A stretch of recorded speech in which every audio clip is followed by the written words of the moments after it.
باللہ من الشیطان الرجیم بسم اللہ الرحمن الرحیم یا ایہا الذین آمنوا اذا ضربتم فی سبیل اللہ فتبینوا ولا تقولوا لمن القى الیکم السلام لست مؤمنا تبتغون عرض الحیاۃ الدنیا فعند اللہ مغانم کثیرا کذالک کنتم من قبل فمن اللہ علیکم فتبینوا ان اللہ کان بما تعملون خبیرا لا یستوی القاعدون من المؤمنین غیر اولی الضرر والمجاہدون فی سبیل اللہ باموالہم وانفسہم فضل اللہ المجاہدین باموالہم وانفسہم علی القاعدین درجہ وکلا وعد اللہ الحسنی وفضل اللہ المجاہدین علی القاعدین اجرا عظیما درجات منہ ومغفرۃ ورحمہ وکان اللہ غفورا رحیما صدق اللہ مولانا العلی العظیم وبلغنا نبیہ ورسولہ الکریم۔ اے ایمان والو، جب تم سفر کرو اللہ کے راستہ میں تو تحقیق کر لیا کرو اور نہ کہو اس کو کہ جو تم کو سلام پیش کرے کہ تو مومن نہیں ہے۔ تم دنیا کی زندگی کا سامان چاہتے ہو، پس اللہ کے ہاں بہت ساری غنیمتیں ہیں۔ تم بھی اس سے پہلے ایسے ہی تھے، پس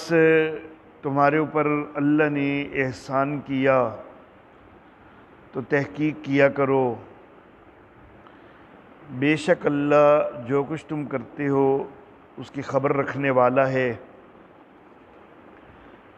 برابر نہیں ہیں بیٹھ رہنے والے ایمان والوں میں سے جن کو کوئی عذر نہیں ہے، اور اللہ کی راہ میں جہاد کرنے والے اپنے مالوں کے ساتھ اور اپنی جانوں کے ساتھ۔ فضیلت دی ہے اللہ نے ان میں سے اپنے مالوں اور اپنی جانوں سے جہاد کرنے والوں کو بیٹھ رہنے والوں پر ایک درجہ، اور ہر ایک سے اللہ نے بھلائی کا وعدہ کیا ہے، اور فضیلت دی ہے اللہ نے جہاد کرنے والوں کو بیٹھ رہنے والوں پر بڑے اجر سے۔ درجات ہیں اس کی طرف سے، اور بخشش ہے اور مہربانی ہے، اور اللہ بخشنے والا مہربان ہے۔ محترم احباب،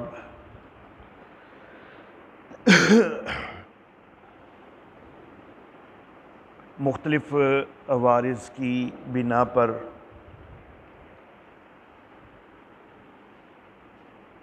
درس ایک طویل وقفہ کے بعد آج دوبارہ شروع کیا جا رہا ہے۔ سورۃ النساء اس کا دوسرا حصہ چل رہا ہے۔ جس وقت ہم نے سورۃ النساء کی ابتدا کی تھی تو پہلے دن سورت کا خلاصہ ذکر کرتے ہوئے میں نے عرض کیا تھا کہ سورت کے 3 حصے ہیں۔ پہلا حصہ سورت کی ابتدا سے آیت نمبر 57 تک ہے، اور آیت نمبر 58 صفحہ نمبر 80 ہے، دوسری سطر، ان اللہ یأمرکم ان تؤدوا الامانات الی اہلہا۔ تو یہاں سے سورہ مبارکہ کا دوسرا حصہ شروع ہوتا ہے، اور میں نے بتلایا تھا کہ سورہ مبارکہ کا یہ دوسرا حصہ سورت کی آیت نمبر 126 تک ہے،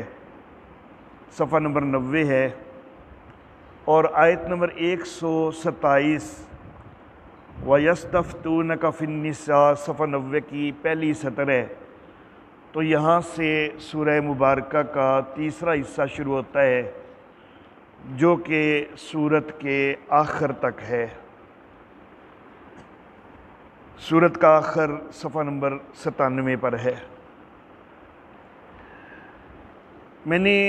یہ بات بھی عرض کی تھی کہ سورۃ النساء کے اندر امور انتظامیہ زیادہ بیان ہوئے ہیں، اور پہلا حصہ جو ہے اس کے اندر 14 امور انتظامیہ بیان ہوئے ہیں، جو کہ گزشتہ دروس کے اندر ہم ذکر کر چکے ہیں۔ پہلے حصے کے اندر جو 14 امور انتظامیہ تھے وہ اس نوعیت کے تھے کہ ان کا تعلق رعایا کے باہمی معاملات کے ساتھ زیادہ تھا، اس لیے میں نے عرض کیا تھا کہ ان کو ہم احکام رعیت بھی کہہ سکتے ہیں۔ پھر یہ جو سورت کا دوسرا حصہ ہے، اس میں 8 مزید امور انتظامیہ ذکر ہوئے ہیں، لیکن یہاں جو امور انتظامیہ ذکر ہو رہے ہیں ان کی نوعیت ایسی ہے کہ ان کا تعلق سلطنت کے حوالہ سے ہے، ملکی انتظام و انصرام کے حوالہ سے ہے، اس لیے ان کو احکام سلطانیہ کہا جائے تو وہ زیادہ مناسب ہوگا۔ تو پہلے حصے کے اندر 14 امور انتظامیہ جو کہ احکام رعیت ہیں وہ بیان ہوئے، دوسرے حصے کے اندر 8 امور انتظامیہ جو کہ احکام سلطانیہ ہیں وہ بیان ہو رہے ہیں۔ سورت کا جو تیسرا حصہ ہے اس میں کوئی مزید امر انتظامی تو ذکر نہیں ہے، لیکن یہی جو 22 امور انتظامیہ ہیں انہی میں سے چند امور انتظامیہ پر کچھ مزید روشنی وہ سورت کے آخری حصے میں ڈالی گئی ہے۔ آج کے درس کے لیے ہم نے جو آیات مبارکہ تلاوت کی ہیں اور ترجمہ عرض کیا ہے، تو ان آیات مبارکہ میں 5واں امر انتظامی دوسرے حصے کا یا 5واں حکم سلطانی وہ ذکر ہو رہا ہے۔ اللہ رب العزت ارشاد فرماتے ہیں کہ ایمان والو، جب زمین کے اندر سفر کرتے ہو، جہاد کا سفر کرتے ہو، علاقے فتح کرتے ہو، تو کسی علاقے کے اوپر جب چڑھائی کرتے ہو تو بعض اوقات یوں بھی تو ہو سکتا ہے کہ اس علاقے کے اندر کوئی نہ کوئی مسلمان پہلے سے موجود ہو، تو ذرا تحقیق کر لیا کرو، ایسے ہی لا علمی میں نادانستگی کے ساتھ ایسا نہ ہو کہ کسی مسلمان کو ہی قتل کر بیٹھو، تو تحقیق کر لیا کرو۔ اس آیت مبارکہ کے پس منظر میں مفسرین کرام نے یہ بات لکھی ہے کہ مسلمان ایک علاقہ کے اندر جہاد کے لیے گئے تھے، اس علاقے کا ایک بندہ جو کہ اسی قوم سے تعلق رکھنے والا تھا، تو وہ اس کے ساتھ کچھ بکریاں بھی تھیں، اسلامی فوج کے سامنے آیا، اور جب اسلامی فوج کے سامنے آیا تو اس نے السلام علیکم کہا، لیکن اسلامی فوج نے یہ خیال کیا کہ یہ اپنی جان بچانے کے لیے اور اپنی بکریاں بچانے کے لیے، اپنے آپ کو مسلمان ظاہر کرنے کے لیے السلام علیکم کہہ رہا ہے، تو مسلمانوں نے اسے قتل کر دیا جبکہ وہ السلام علیکم کہہ چکا ہوا تھا۔ تو اس پر اللہ رب العزت نے یہ آیت مبارکہ نازل کی کہ ایمان والو، جب اللہ کے راستہ میں سفر کرو تحقیق کر لیا کرو، جو تم پر سلام پیش کرے تو اس کو یہ نہ کہا کرو کہ تم مومن نہیں ہے، بلکہ اس کی بات پر اعتماد کر لیا کرو۔ اسی طرح کا ایک واقعہ حضرت اسامہ بن زید رضی اللہ تعالی عنہما ان کے ساتھ بھی پیش آیا تھا۔ ایک جہادی معرکہ کے دوران غالباً قبیلہ جوہینہ کی ایک شاخ کے ساتھ یہ معرکہ تھا، تو ایک بندہ اس کو مسلمان قتل کرنے لگے جنگ کے دوران، تو اس نے جلدی سے جو ہے وہ لا الہ الا اللہ محمد الرسول اللہ، وہ جلدی سے اس نے کلمہ پڑھ لیا۔ حضرت اسامہ بن زید رضی اللہ تعالی عنہ اس کا یہ کلمہ سننے کے باوجود بھی اس کو قتل کر دیا۔ یہ خیال کیا کہ یہ اپنی جان بچانے کے لیے کلمہ پڑھ رہا ہے، اندر سے یہ کافر ہے، یہ انہی کی طرف سے آیا ہوا ہے۔ نبی اکرم صلی اللہ علیہ وآلہ وسلم کو اس واقعہ کا علم ہوا، تو نبی اکرم صلی اللہ علیہ وآلہ وسلم نے انتہائی ناراضگی کا اظہار کیا۔ نبی اکرم صلی اللہ علیہ وآلہ وسلم نے فرمایا کہ اسامہ جب اس نے کلمہ بھی پڑھ لیا تھا، لا الہ الا اللہ محمد الرسول اللہ کا اقرار کر لیا تھا، پھر بھی تو نے اس کو قتل کر دیا۔ تو حضرت اسامہ کہنے لگے آقا وہ تو اس نے اپنی جان بچانے کے لیے پڑھا تھا، لیکن نبی اکرم صلی اللہ علیہ وسلم اظہار ناراضگی کے ساتھ پھر بار بار یہی کہتے رہے، اسامہ تو نے پھر بھی قتل کر دیا جب وہ لا الہ الا اللہ پڑھ چکا تھا۔ بار بار نبی اکرم صلی اللہ علیہ وسلم نے یہ الفاظ ناراضگی کے اظہار کے لیے دہرائے، یہاں تک کہ حضرت اسامہ کہتے ہیں کہ میرے دل میں پریشانی پیدا ہوئی کہ کاش کہ میں نے یہ کام نہ کیا ہوتا، یہ تو نبی اکرم صلی اللہ علیہ وسلم تو بڑے سخت ناراض ہو گئے ہیں۔ پھر ایک روایت میں یہ لفظ بھی ملتے ہیں کہ نبی اکرم صلی اللہ علیہ وسلم نے یہ بھی فرمایا کہ اسامہ کل کو قیامت کے دن اگر وہ اپنا یہ کلمہ لے کے آ جائے گا تو کیا کرے گا؟ اللہ کی بارگاہ میں اگر وہ پیش کر دے گا کہ میں نے یہ کلمہ پڑھ لیا ہوا تھا تو پھر بھی اس نے مجھے قتل کر دیا تو کیا کرے گا؟ تو بہرحال یہ بعض اوقات ہو جایا کرتا ہے جنگ کی حالت میں کہ کوئی ایسا بندہ کہ جو اپنے مسلمان ہونے کا کسی طرح اظہار کرتا ہے، جیسا کہ اس آدمی نے کلمہ پڑھنے کا اظہار کیا، دوسرے نے السلام علیکم کہہ کر اظہار کیا، تو بعض اوقات مسلم فوج جو ہے وہ اعتبار نہیں کرتی، تو اللہ نے اس پر تنبیہ کی ہے کہ نہیں ایسا نہ کیا کرو، اعتبار کر لیا کرو۔ باقی وہ حقیقتاً مسلمان ہے یا نہیں تو تم اس کے کوئی ذمہ دار نہیں ہو، جب اسے زبانی طور پر اظہار کر دیا ہے تو بس ٹھیک ہے تم مان لو، اگر وہ اندر سے جو ہے وہ مسلمان کوئی نہیں، اس نے منافقت کے ساتھ کلمہ پڑھا ہے یا سلام کیا ہے تو اس کا معاملہ وہ اللہ کے ساتھ ہے، وہ جانے اور اللہ جانے، تمہیں اس کا راستہ جو ہے وہ چھوڑ دینا چاہیے، تمہیں اس کو جو ہے وہ قتل نہیں کرنا چاہیے۔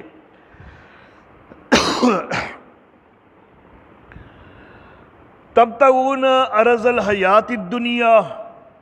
یہ آدمی جس وقت مارا گیا تھا جس نے السلام علیکم کہا تھا تو اس کے پاس کچھ بکریاں بھی تھیں نا، تو وہ اسلامی فوج نے اس کو قتل کر کے وہ بکریاں جو ہیں وہ مال غنیمت کے طور پر سمیٹ لی تھی، تو اللہ رب العزت اس کے اوپر تنبیہ فرما رہے ہیں کہ تم نے یہ دنیا کی زندگی، اس کا جو سامان ہے، یہ دنیا کی رونقیں، یہ بکریاں، ان کی وجہ سے کیا تم نے قتل کر دیا اس بندے کو جس نے تمہیں سلام پیش کر دیا تھا؟ خیال کرو کہ عند اللہ مغانم کثیرہ، اللہ کے ہاں بڑی غنیمتیں ہیں، اللہ نے بڑے اجر تیار کر رکھے ہیں تمہارے لیے۔ یہ دنیا کے اندر جو مال غنیمت کو تھوڑا بہت حاصل ہوتا ہے، اسی کے لیے جو ہے وہ کوشش نہ کیا کرو، جو اللہ نے جنت کے اندر تمہارے لیے تیار کر رکھی ہیں غنیمتیں، ان کے لیے کوشش کیا کرو۔ کذالک کنتم من قبل فمن اللہ علیکم فتبینوا، تم بھی اس سے پہلے اسی طرح کے تھے، پھر اللہ نے تمہارے اوپر احسان کر دیا۔ یا تو یہ مراد کہ ایک دور تمہارے اوپر بھی یہ تھا کہ تم جہالت کے اندر ڈوبے ہوئے تھے، کفر کے اندر ڈوبے ہوئے تھے، اللہ نے تمہارے اوپر احسان کیا ہے، اور احسان کر کے تمہیں ایمان جو ہے وہ قبول کرنے کی توفیق عطا کر دی ہے۔ تو اگر اللہ تمہیں توفیق عطا کر سکتا ہے تو کیا کسی اور کو توفیق اللہ نے نہیں عطا کرنی؟ تو جو عین تمہارے مارتے مارتے بھی کلمہ پڑھ لے تو ہو سکتا ہے کہ اللہ نے اس کو توفیق عطا کر دی ہو کہ وہ سچے دل سے مسلمان ہوا ہو۔ تو ایک مفہوم یہ کہ تم بھی تو کل اسی طرح تھے، یعنی تم بھی تو کافر تھے اور تم نے ایمان قبول کیا، تو اور بھی تو کوئی ایمان میں آ سکتا ہے نا۔ دوسرا مفہوم یہ کہ دیکھو اس بندے کا ایمان جس کو تم نے فوری قتل کر دیا، تمہارے سامنے اس سے پہلے ظاہر کوئی نہیں ہوا، ہو سکتا ہے اس نے اپنا ایمان کسی مصلحت کی وجہ سے چھپایا ہوا ہو۔ تم بھی تو مکی دور کے اندر جب کئی قسم کی جو ہے اذیتیں اور تکلیفیں دی جا رہی تھیں، تو تمہارے اندر بھی تو کئی ایسے مسلمان تھے کہ جو اپنا ایمان چھپا دیتے تھے، وہ ظاہر نہیں ہوتے تھے، کیونکہ اگر ظاہر ہوں گے تو بڑی اذیتیں ملیں گی، تکلیفیں ملیں گی۔ تو دونوں مفہوم مراد لیے جا سکتے ہیں کہ کل تم بھی تو ایسے ہی تھے، اللہ نے تمہارے اوپر احسان کر دیا کہ اب تم بڑے کھلے بندوں اپنے ایمان کا اظہار کرتے ہو، تو یہ احسان ہو گیا تمہارے اوپر۔ فتبینوا، تو ذرا تحقیق کر لیا کرو نا، ایسے ہی ہر ایک کو نہ مار دیا کرو۔ ان اللہ کان بما تعملون خبیرا، بے شک اللہ جو کچھ تم عمل کرتے ہو اس کو دیکھنے والا ہے، اس کی خبر رکھنے والا ہے۔ لا یستوی القاعدون من المؤمنین، برابر نہیں ہے بیٹھ رہنے والے ایمان والوں میں سے جن کو کوئی عذر نہیں ہے، اور جہاد کرنے والے اللہ کی راہ میں اپنے مالوں سے اور اپنی جانوں سے۔ اللہ نے جہاد کرنے والوں کو فضیلت دی اپنے مالوں سے اور اپنی جانوں سے، بیٹھ رہنے والوں پر ایک درجہ، اور ہر ایک سے اللہ نے بھلائی کا وعدہ تو کیا ہے۔ جہاد کی ترغیب دینے کے لیے یہ آیت مبارکہ اس کے اندر ارشاد فرمایا گیا کہ ٹھیک ہے اگر ایک آدمی سچا مسلمان ہے، ایمان والا ہے، جہاد کے اندر اگر اس نے حصہ نہیں بھی لیا، عقیدہ 100% اس کا درست ہے، تو بہرحال جنت کا مستحق تو ہو ہی جائے گا۔ لیکن بہرحال جو جہاد کرنے والے ہیں ان کی فضیلت اور ان کا درجہ جو ہے وہ ان لوگوں سے بہت بڑھ کر ہے کہ جو بیٹھ رہنے والے ہیں، جو جہاد نہیں کر رہے۔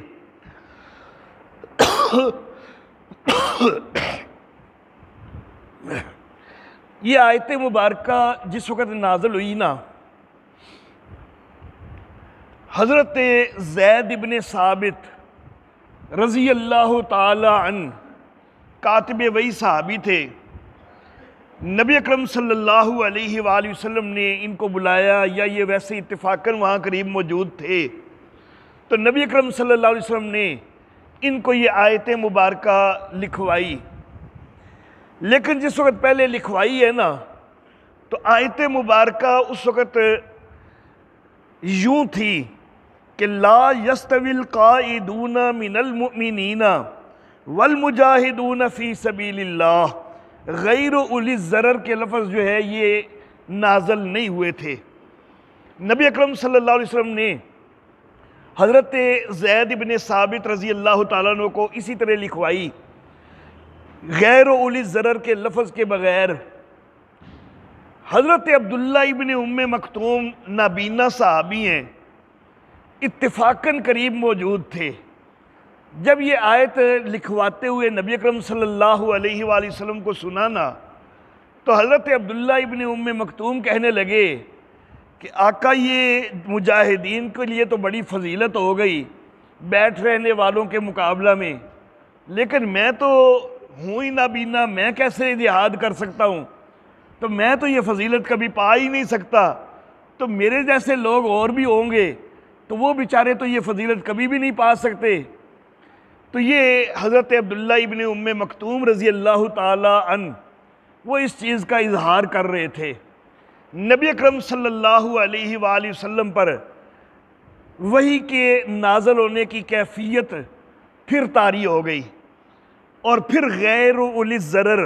یہ اتنے لفظ جو ہیں یہ نازل ہوئے، اور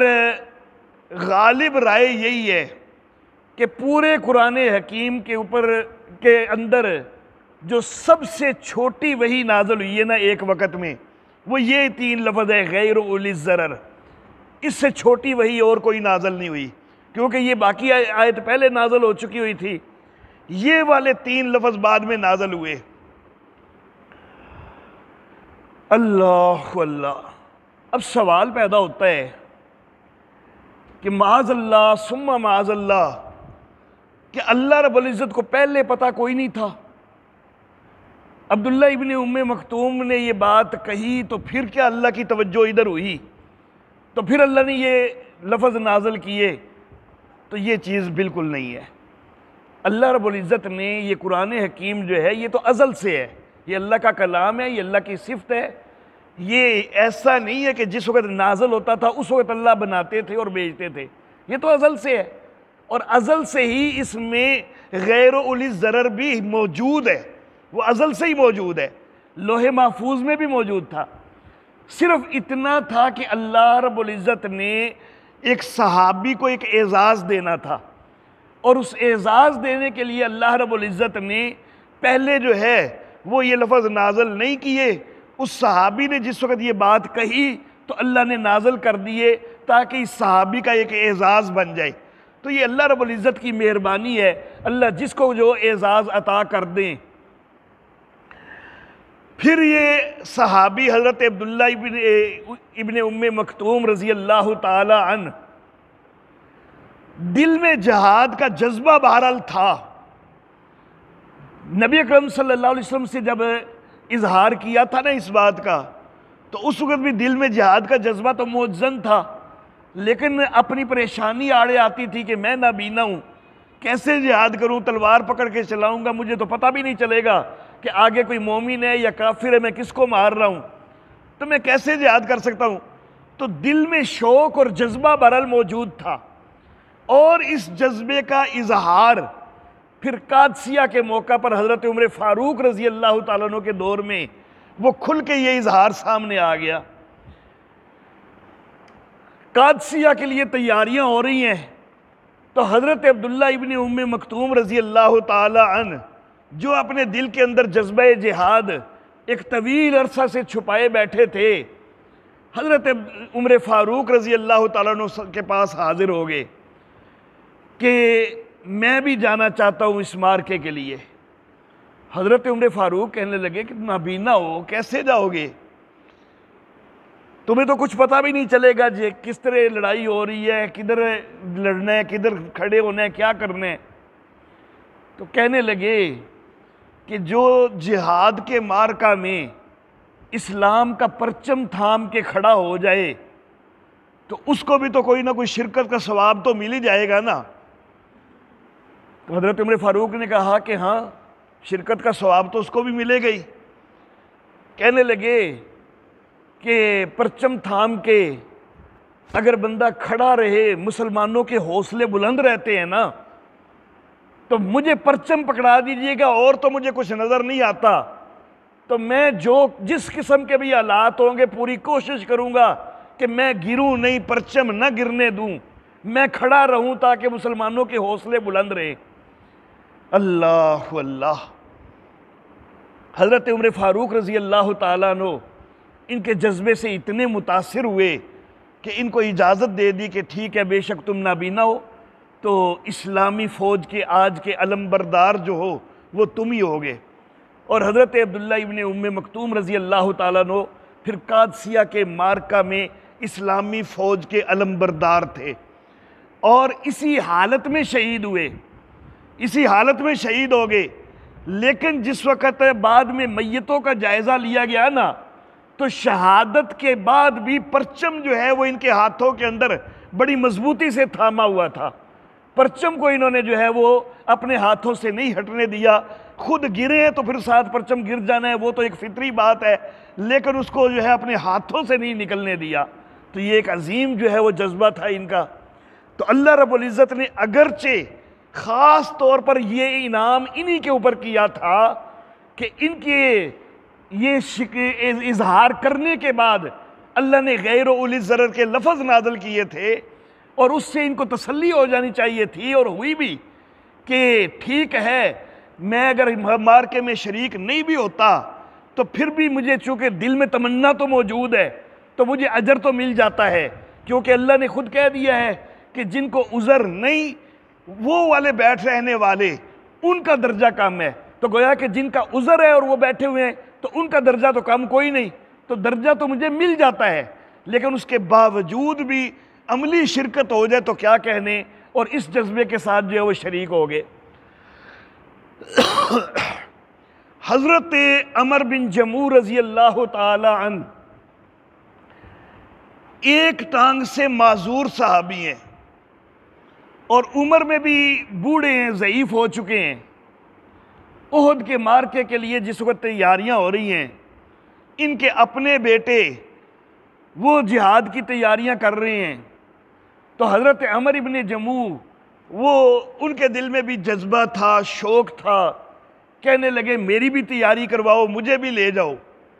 تو بیٹوں نے کہا کہ ابا جان ہم آپ کو سنبھالتے رہیں گے،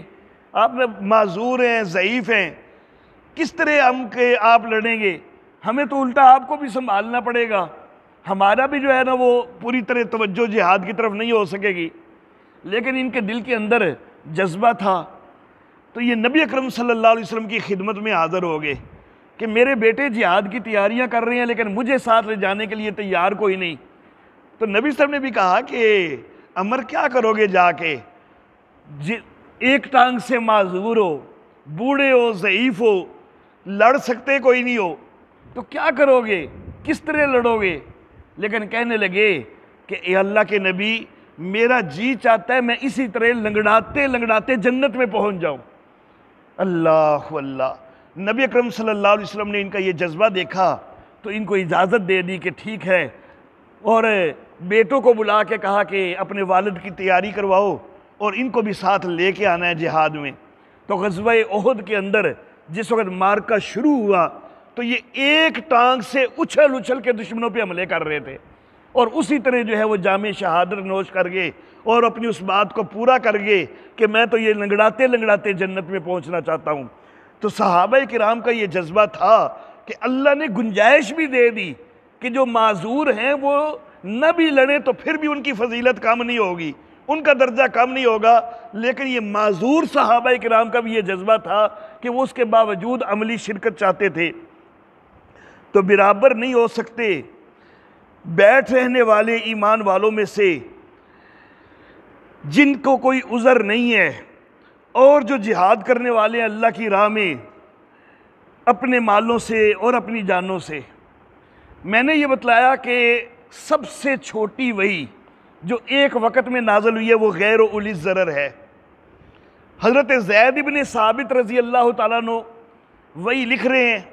نبی اکرم صلی اللہ علیہ وآلہ وسلم لکھوا رہے ہیں، اتفاق کی بات یہ کہ بیٹھے ہوئے اس انداز میں تھے کہ حضرت زید بن ثابت رضی اللہ تعالیٰ عنہ کی ران کے اوپر نبی اکرم صلی اللہ علیہ وسلم کی ران آ رہی تھی، اور وحی کی کیفیت طاری ہو گئی حضرت عبداللہ ابن ام مکتوم کے کہنے کے بعد، اور اس کیفیت میں صرف یہ 3 لفظ نازل ہوئے ہیں، سب سے چھوٹی وہی نازل ہوئی ہے۔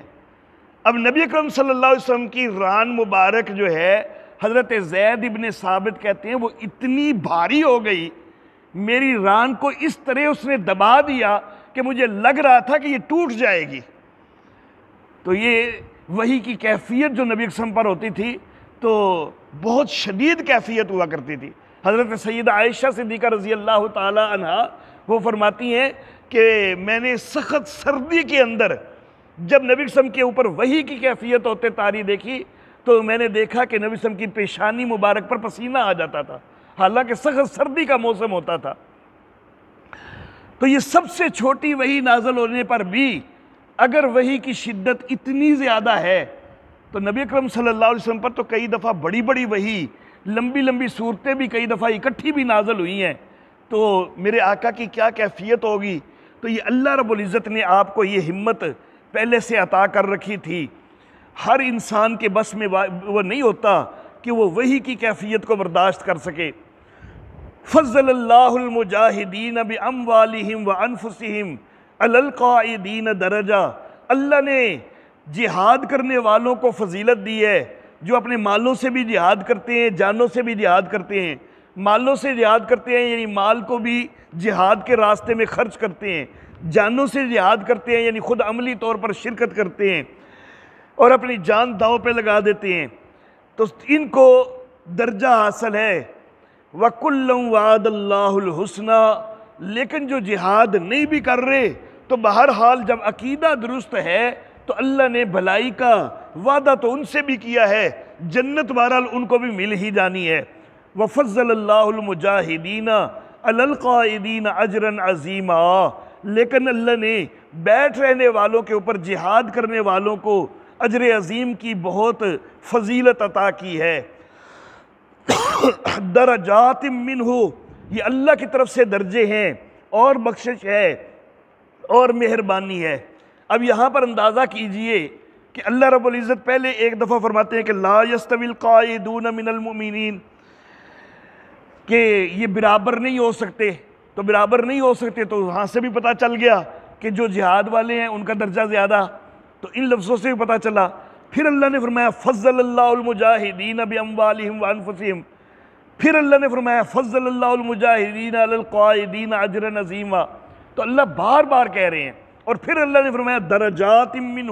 ومغفرۃ ورحمہ، تو گویا کہ 4 دفعہ اللہ رب العزت نے یہ تاکید کی ہے کہ جہاد کرنے والوں کا